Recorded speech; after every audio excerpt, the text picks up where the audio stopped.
तू रहबू। लोरावा से नहना के कजरा तू धोबू।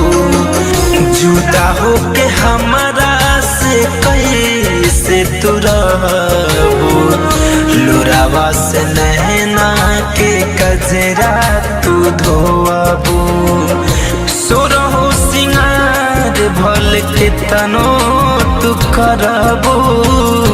पावेला प्यार हमर बहुते हरबू। जुदा होके हमरा से कैसे तू रहबू। लोरावा से नहना के कजरा तू धोबू।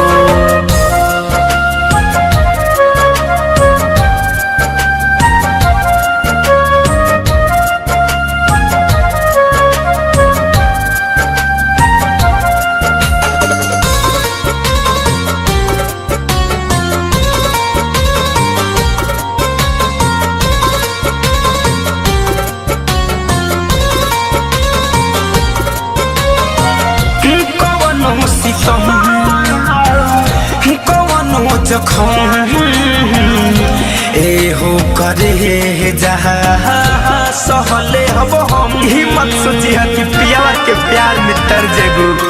अरे साच कहतनी हे करे जा हमरा बिना हर के मर जाए। कवनो सितम कवनो जखम एहो करे जहा सहले हब हम।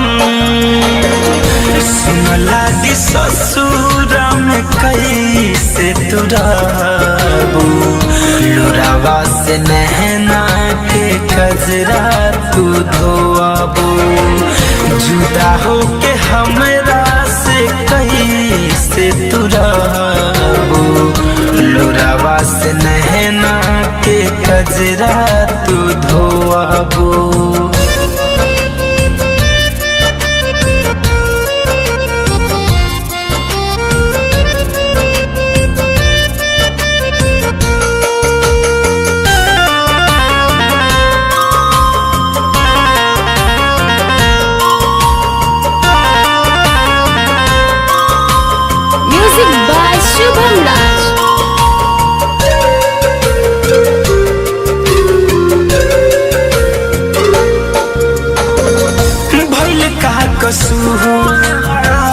कह के मजबूर फैशन फिरोज से जाता दूरी इतना बनावा कि कहीं लौके ना हमार परछाई।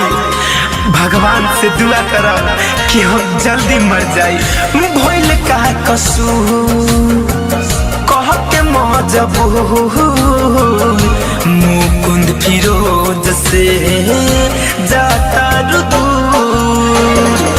धड़कन धनंजय बिना तू तरसबू। लोरावे से नहना के कजरा तू धोबू। जुदा होके हम